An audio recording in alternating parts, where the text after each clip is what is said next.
The following is a paid program.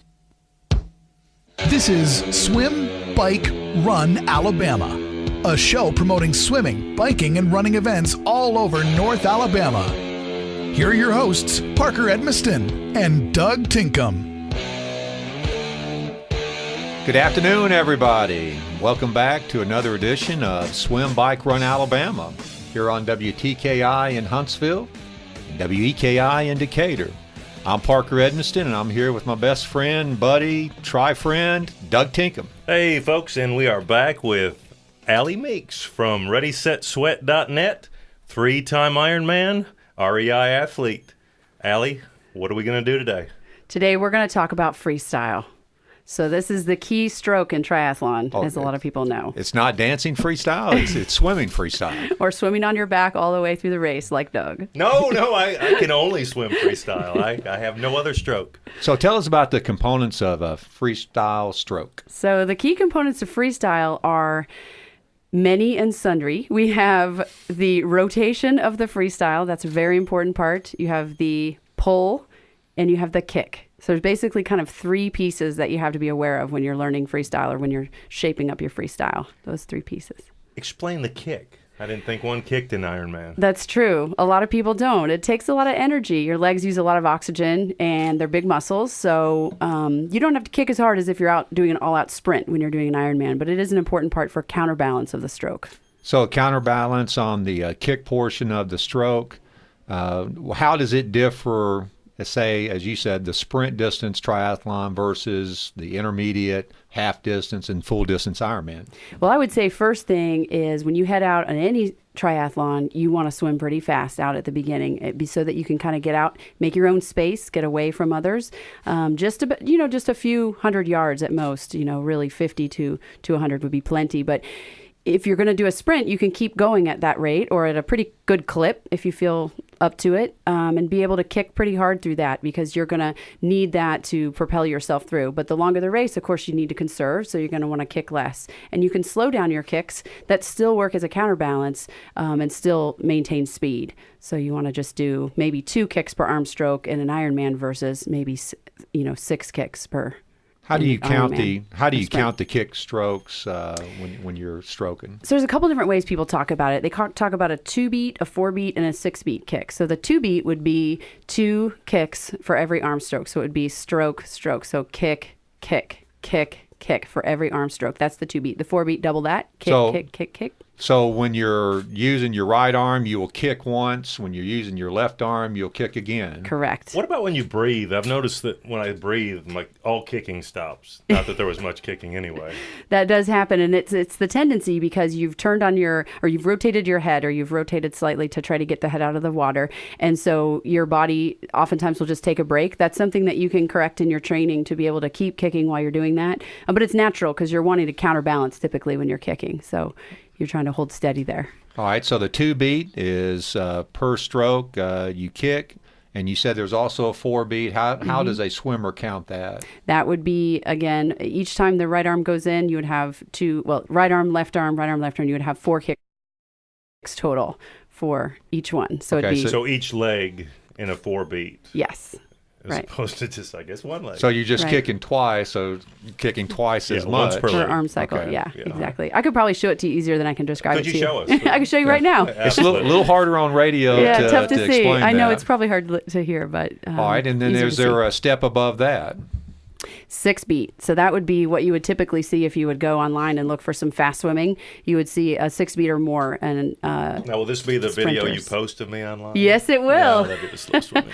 Right. Are there swim videos on your website, ReadySetSweat.net, that someone can go on and see examples of good swims? No, that's a great idea. I'll have to do that. I am an idea man. You are. I'll be bad swimmer. You be good swimmer. Well, yeah, I'll be medium bad swimmer. Yeah, okay.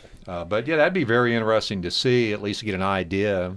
And I imagine there's a lot of tools on the internet now where you can go and watch someone's stroke. Absolutely. That's a great idea. I can add some videos like that. And then kind of getting to the other part of the stroke, say the pull, there are some components of the pull that you can see online, and it's really easy to see them once you see them underwater to make it more obvious. What's the different pull strokes then that you use on freestyle? So there are 3 parts of the underwater part of the pull. You have the catch, which is where you catch a hold of the water. You have the diagonal, where you're going to pull the water backward, and then the finish, which is the pushing part of the stroke. So you can kind of break that down into 3 pieces. Now, in the finish is important, isn't it, when you're packed in there with a bunch of people, because that's a protected part of the stroke? Is that accurate, or did I just?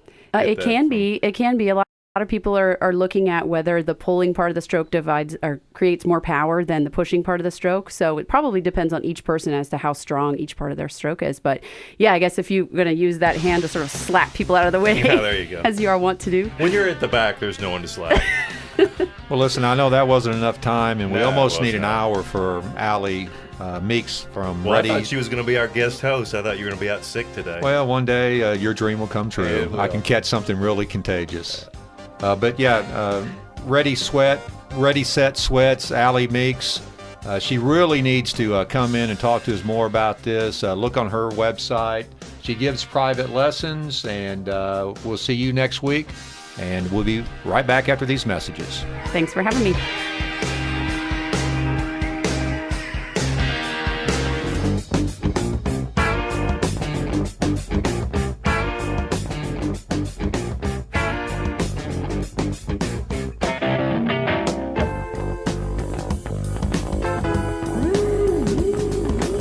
Welcome back, everybody. I'm Parker Edmiston. I'm here with Doug Tinkham. You're listening to Swim Bike Run Alabama on WTKI in Huntsville, WEKI in Decatur. And once again, we have Matt Blevins from Blevins Bicycle Company with us. And today, Matt's going to talk to us about bicycle maintenance in the wintertime. Exactly, yeah. So there's a few things, people want to be aware of during the wintertime. It's not very different than summer and spring, but there's a few little things we want to just kind of go over and make sure people check. First of all is tires. This time of year, if you are getting outside, doing any kind of outdoor riding, with the temperatures being lower, you need to be really adamant about checking tire pressure constantly. Now, how many threads should be showing before you replace your tires? Because I found on a good Century ride that that's not the time to No, change tires. not at all. That's one of the things you always want to check too, is make sure your tires are in good shape. A worn tire, popping especially during a race, can really ruin your race for you. So always check your tire pressure before you go out. That's something you should do all year round, but in winter especially. Should you run a lower pressure in the winter? Just No, to I try to wouldn't. get- Not you at would all. not? Go up towards the as close to the max pressure as possible. Because like I said, with it being colder and the air's more dense, you're going to lose air pressure a lot quicker. Okay, in the what's the wintertime. next thing you should check? Usually during the winter, if we rarely get snow, but if we do, there's a lot more grime on the road. Make sure you keep your bike clean, keep the drivetrain, degreased and relubed on a fairly regular basis. When you're braking, I notice sometimes on folks' bikes, when you're riding with them, they brake and you hear that squeal or that high-pitched sound. What's causing that? A lot of that could just be caused by the way the brake pads are towed in on the rim. That's typically just a year-round maintenance issue. And as far as maintenance goes, too, a little industry secret is wintertime's the best time to get your bike worked on by any local bike shop.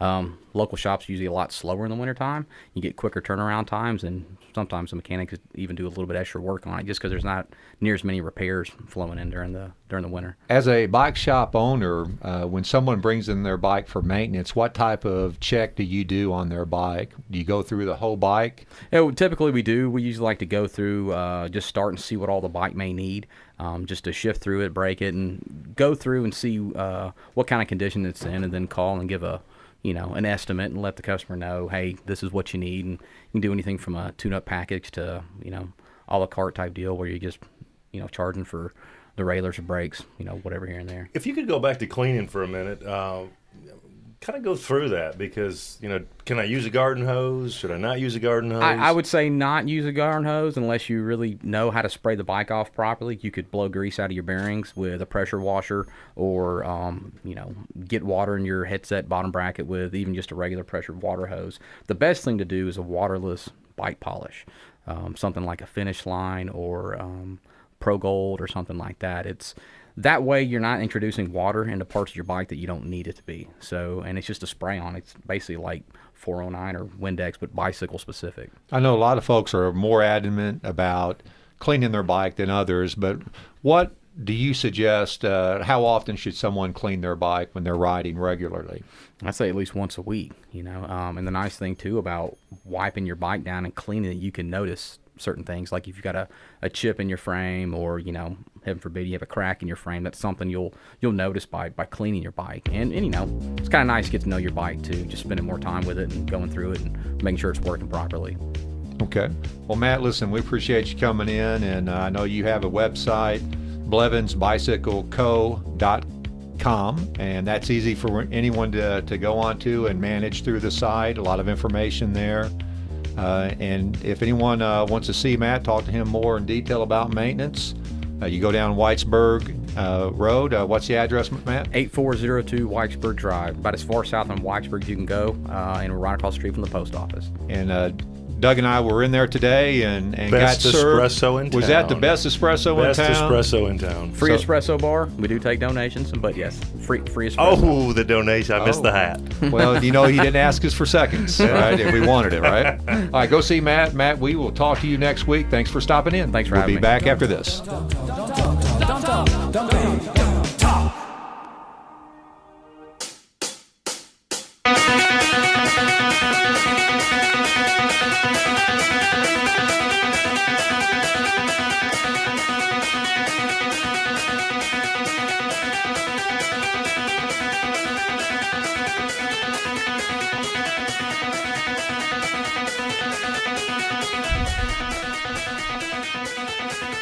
All right, welcome back, everybody. I'm Parker Edmiston, and I'm with Doug Tinkham. You're listening to Swim Bike Run Alabama here on WTKI in Huntsville. Today we have a special guest with us, and that is Suzanne Erickson. Everybody in North Alabama will know Suzanne as being an ultra runner, being a two-time Ironman finisher. Race director. Or being a race director for a race here in Huntsville. And more important for us today is talking to her about her pacing prowess at runs. Pacing is a big thing for a lot of runs. Suzanne, how did you get into pacing? I got into pacing at Rocket City Marathon 4 years ago. My friend Eric Charette organizes the pacers for that race, and we provide that as a service to the runners so that they can reach a time goal that they may have for that race. If they're experienced, they may be trying to reach a Boston Marathon qualifying time.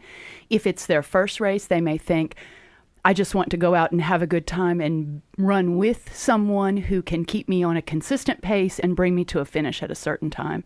So he reached out and asked me if I would be interested in pacing one of the slower times, 4:55 finish time for Rocket City Marathon. Okay, so I know that a lot of folks have been to races and they probably have seen those pacers standing there with a time.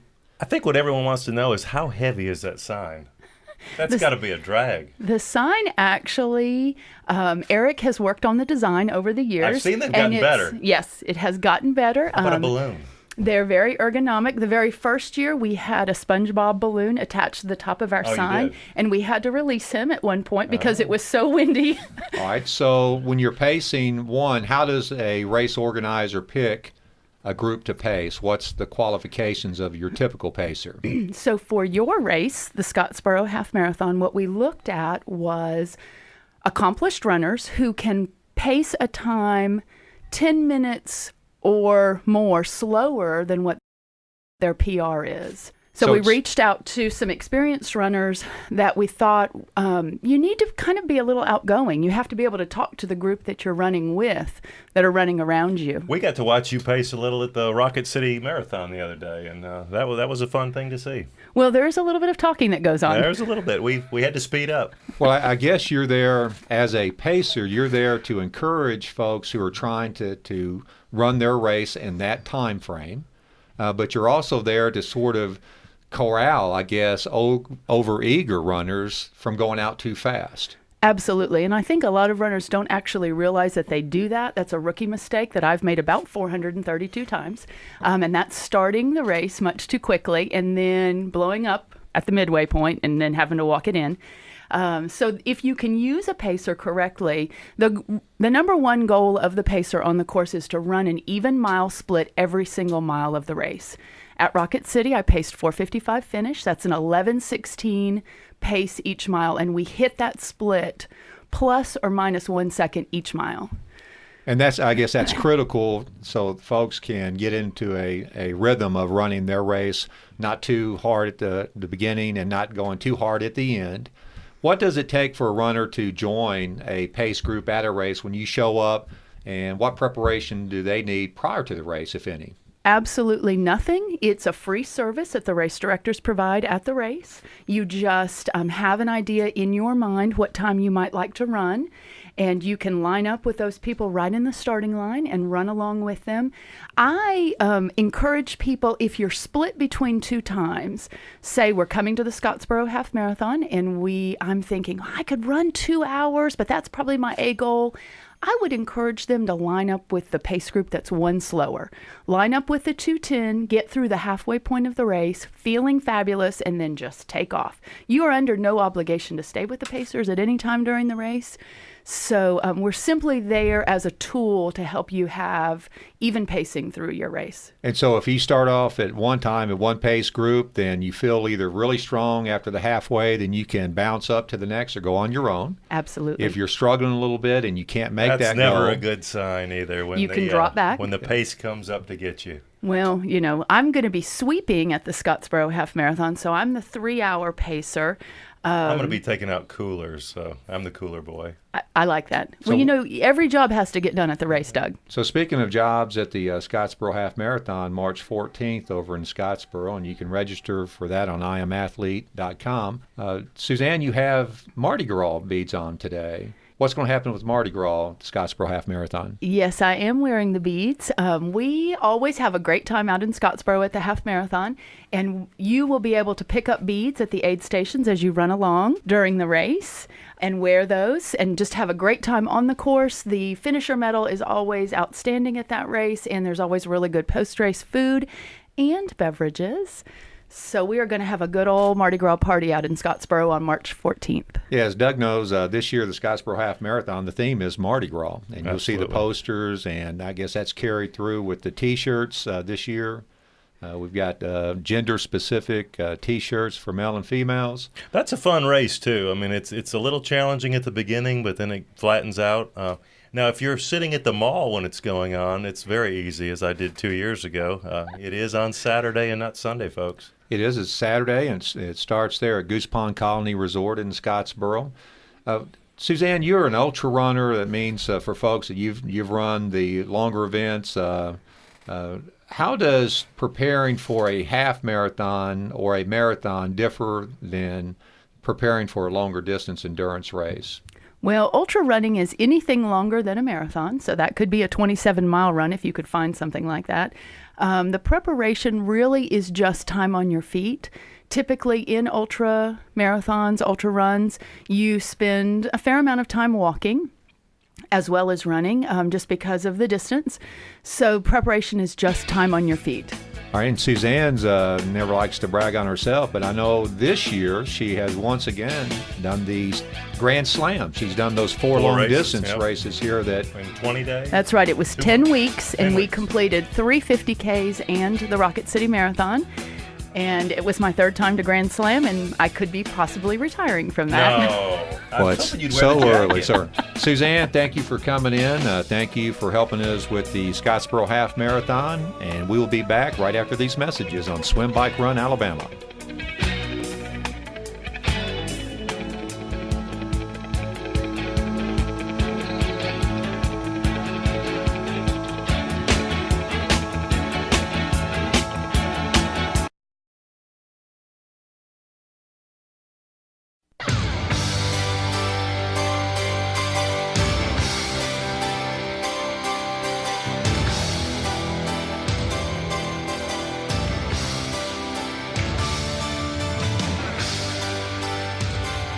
Welcome back, everybody. SwimBikeRunAlabama.com.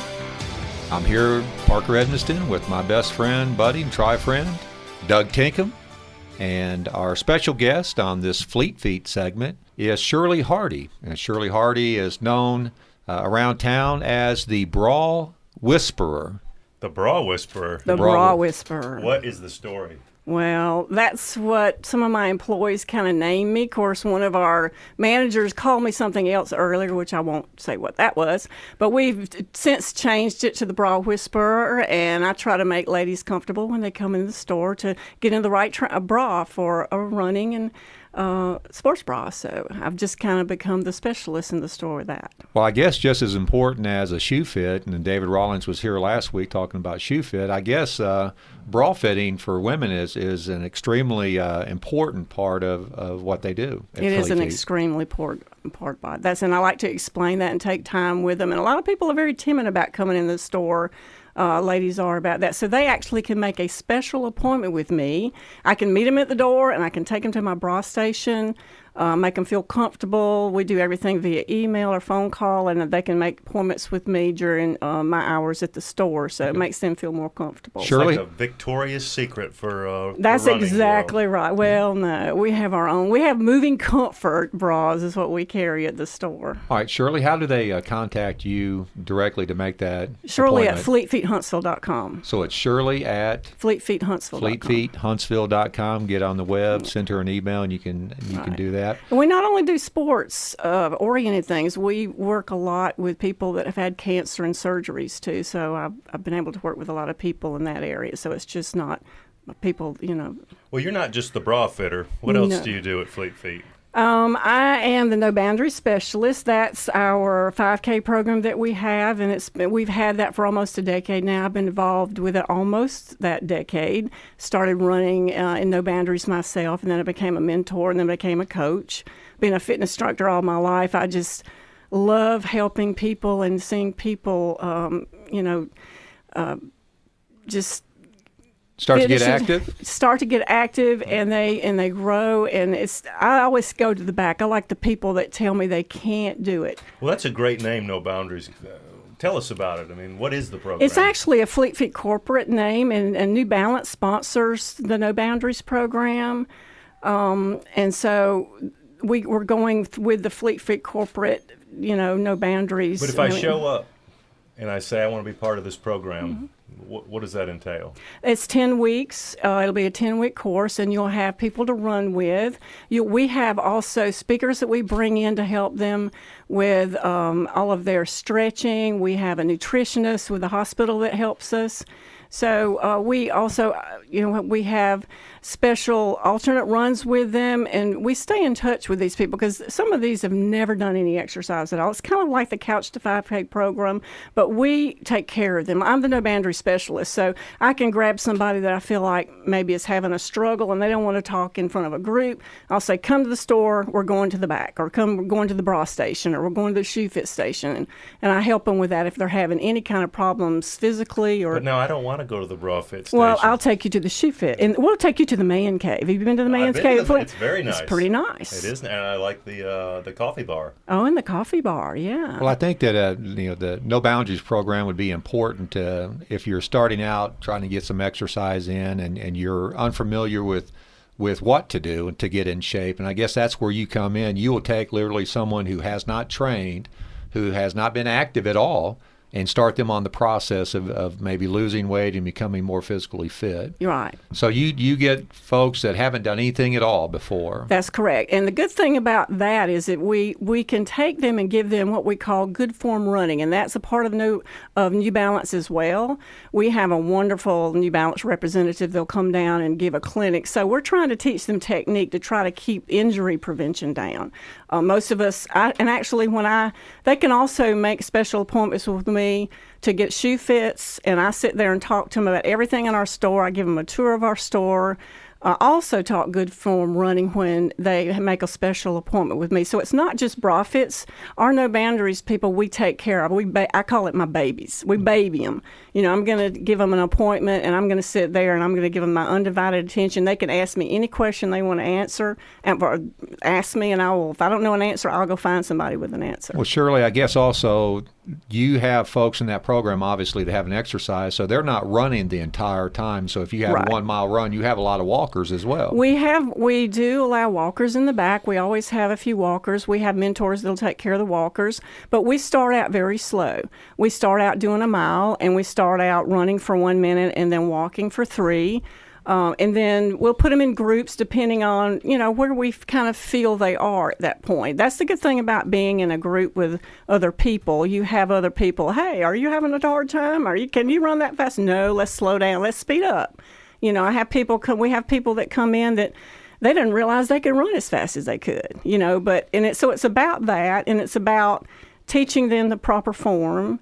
Helping them into stretching, because we want them to learn how to run and keep the knees and the body healthy too. Well, we had Dinkin a couple weeks ago, and I could tell when we brought that up, he takes a great deal of pride in the No Boundaries program, and had mentioned he'd seen shirts all over as he's been out running. We have, and it's a family. No Boundaries, especially here in Huntsville, is a huge family. If you go to any races in the North Alabama area, and you see that blue shirt. We've had races in Hartsville and Decatur, and people go, "Hey, I want to be a part of that," because we have a Priceville group also that a No Boundaries group that the chief of police there and his wife, who's a 911 operator. You can't be in better hands than a chief of police officer and a 911 operator to help out in No Boundaries program. So we have one in Priceville as well. Okay, Fleet Feet is known now on the radio show for having a product of the week. And so, Shirley, tell us what the Fleet Feet product of the week is this week. Well, since I am the bra whisperer, we're going to say that the secret word is bra whisperer, because they're going to get a little gift bag kind of thing. It might not be a bra, since we may have some men. Well, now to David do. held up the Super Feet Blue last week. So, Oh, you want me to hold up the bra? Yeah. Well, I don't know if they can see that through the radio. So just imagine, How does someone enter the contest, or what is the contest for the product? The contest is you go on our Facebook page and you send a private message through the Fleet Feet Facebook page, and you can say Bra Whisperer, and they can be entered into it. So we don't want them to say the answer on the Facebook. You want to send a private message on the Facebook page. All right, so you go on the Facebook page for Fleet Feet, you private Fleet Feet message. Huntsville. Fleet Feet Huntsville. Fleet Feet Huntsville. And then you enter that, like you said, a private message, and then they'll take a drawing sometime during the week. Right. And then that winner will be notified of the great gift they get from Fleet Feet. Could you tell me what the difference is as you progress from being a mentor to a coach for the No Boundaries? What's the difference between the mentor and the coach? Okay, so all of these people that help in this group, they don't get paid for it. It's just most people have a heart for helping people get fit and in the running community, getting to be a part of our running community. So the mentors are out there, and we spread them apart depending on the different paces that each group has. The head coach is responsible for all of the communication with the group and just leading the group, the head coach is. All right, so you'll have a head coach, a part of this group, and then sprinkled into the group, you'll have these mentors Right. that will match up with the different paces within the group. Yes, and the mentors also will kind of go, 1 week they may be with a 10-pace group, and the next week they may be with a walker. So we kind of let them know every person that's in each No Boundaries group. Okay. Well, Shirley, thanks so much for coming in. It's nice meeting you. Nice Learning meeting you about the too. No Boundaries program. Well, glad to be And here. have we heard you on radio before? I was in South Carolina. If you ever lived in South Carolina, you probably have heard me. All right, we'll be back right after these messages.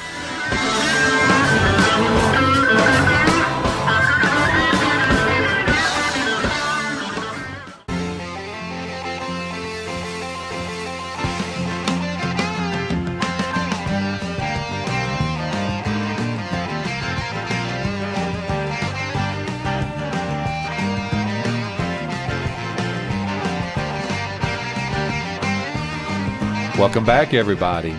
We're here on SwimBikeRun Alabama, and WTKI in Huntsville, WEKI in Decatur. I'm Parker Edmiston, and I'm here with Doug Tinkham, my co-host. And on this segment, we have, from the Scottsboro Half Marathon, we have Sarah Kinley. And Sarah posted some things on the Facebook page for the Scottsboro Half Marathon a few weeks ago, and I was just really intrigued, Doug, by that, and I believe a lot of folks were as well. She brings a special focus on an issue, and that's cancer awareness. But with such a positive attitude. A very positive attitude. Sarah, thanks for being with us. Could you tell me and the audience just a little bit about your story, about how you got here? Okay, well, hey, let's see. In 2008, I found out that I had the BRCA gene, which means I have a higher chance to get breast or ovarian cancer. And I found out because my mom passed away in 1996 to breast cancer, and my aunt also died. They were both pretty young, in their 40s and late and early 50s.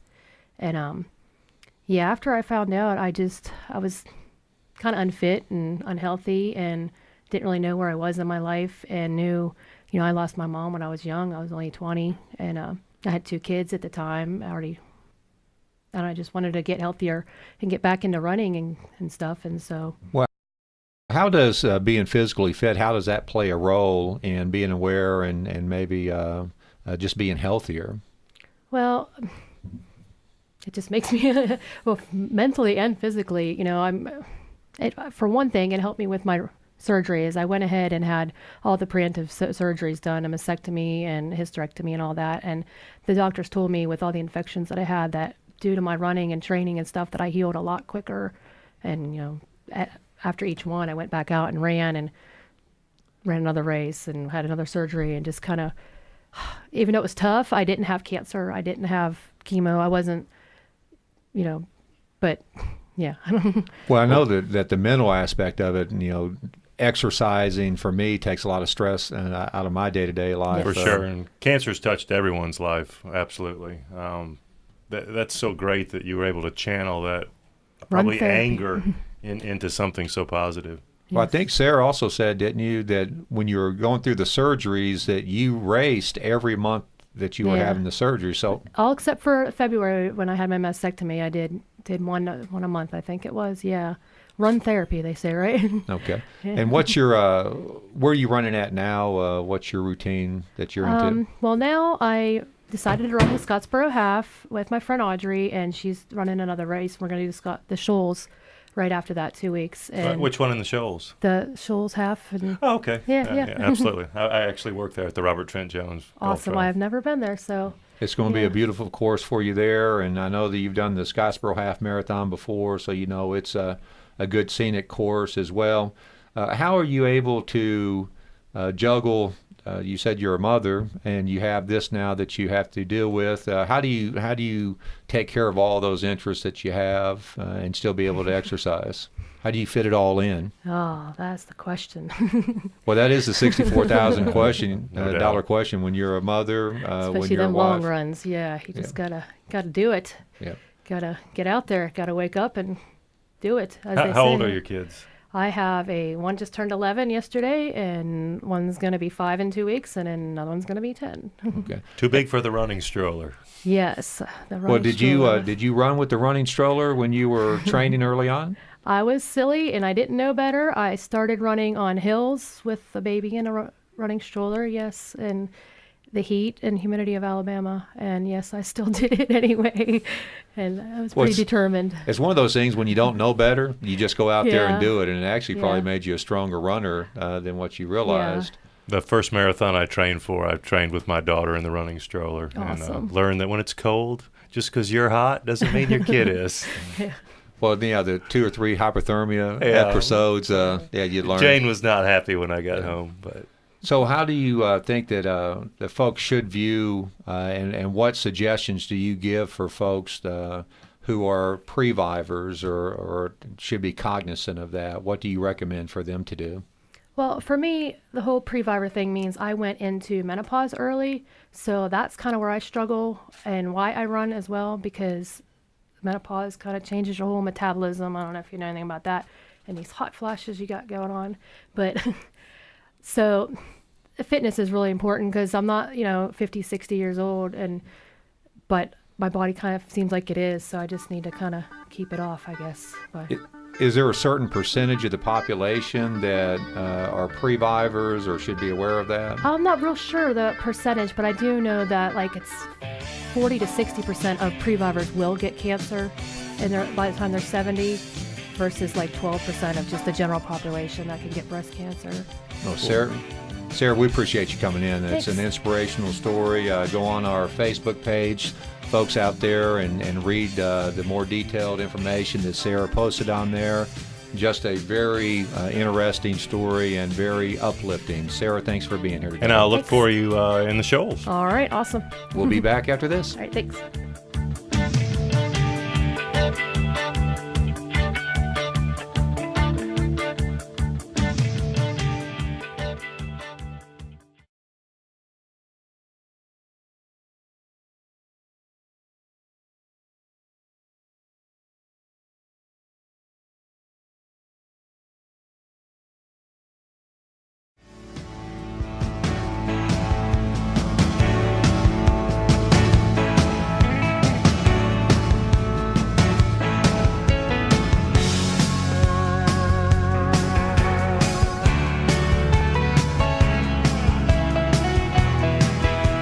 Welcome back, everybody.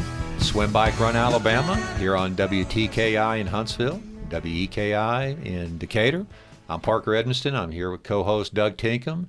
And our final segment today, we have Lisa Novak. In the We Run Huntsville segment. The We Run Huntsville segment, the last segment of the day, and of course that's a tip of the hat and a thank you to We Run Huntsville. That's a great website and Facebook page. If you're a new runner or experienced runner looking for a new place to run or with a new group, go to We Run Huntsville. Lisa, you're the race director of Hug a Cub, and that's on Valentine's Day 2015. It's the Profits What group? The Endeavor PTA is going to be giving all of the funds back to the students of Endeavor. There are over 700 of them, and hopefully the PTA is going to be able to earmark it for increased security measures at the school. Well, tell us a little bit about the race. Where is the race located? The race is located in Harvest, Alabama. It's going to start at the school and then is going to progress 3.1 miles through the Magnolia Springs subdivision. And that is a really pretty subdivision, and it's going to be a course that has flat with a gentle increase for the Gentle increase. Those are the ones That's that'll a get race you. director There for you. you go. Gentle increase. Hey. Is this your first race that you're directing? Yes, it is. Oh, and she's already got the lingo down. Oh, I tell you. How do you know? I've watched I some did others. notice something. You said it was a good course to do a brick on. Yes. So tell us about that for our triathlete listeners. The reason I said it would be a good course to do a brick is you could go ahead and you could do the run, and then we are right off of Old Railroad Bed Road, which goes right parallel to some Limestone County land, and there are a lot of great roads to ride on back there that start around Creekside Elementary, I believe. So Cool. if Little reverse triathletes split. are wanting to take their bike to this run on February the 14th, then just take your bike, do a little run in the morning, and then after the award ceremony, you hop on the bike and get some mileage in on the bike. Yes, that's very true, and have some food. What kind of food do you want to have? Burgers, bagels. We are going to have some lovely fruit and produce from Publix, and also Papa John's Pizza. Wait, now I heard something about chocolate. Oh, yes. I saved the best for last. Dove Chocolate is going to be Oh. there with a chocolate table. I hear there A might chocolate be fondue. a table Yes. made of chocolate? Well, that might be a little tricky. but I'm doing the fun run, and I'm going right to the chocolate table. And then we're going to bike. Little cups of hot fondue and whatever else Jenny Johnson from Dove Chocolates can dream up will be there. I'm not even doing the fun run. I'm just paying my money, and I'm going right to the chocolate. There you go. Excellent. We might be able to organize some kind of bike deal afterward through SwimBikeRunAlabama.com. Try to get some people in, triathletes, do the race, and then go for a bike ride. Well, Lisa, tell me, how many folks do you have signed up now? As of now, we have approximately 75. Oh, that's a great number. And so you've got a couple of weeks yet to sign up. Folks can sign up on active.com. Correct. And as a special discount, and this is a really cheap race as it goes now, you can sign up. 5K registration is only $25. And then after the 1st of February, it goes up to $30.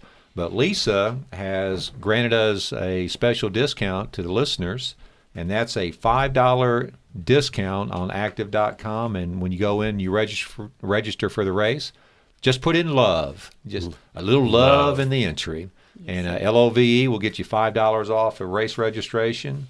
And you need to register for Hug a Cub. And you can register the day of as well? That's correct. We'll have registration right up until about 15 minutes before the start of the race. The other cool thing about our race is we have couples registration. So if you want to run with a friend, a loved one, best friend, child, we have couples categories. And we're going to be combining your overall times. And we will have one deep awards in that for adult, and adult child. You've also got some pretty cool not handouts, but sponsors. Help me out here. Not sponsors.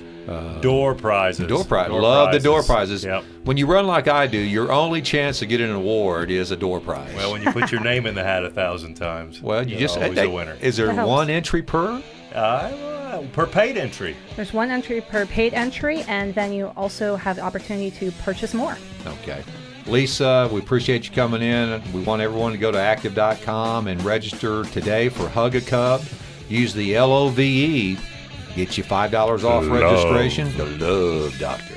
And February 14th, we'll see you out at Endeavor Elementary. And come out and enjoy it. Bring your bike. We will see you next week here on Swim Bike Run Alabama. Goodbye, everybody. Later, folks.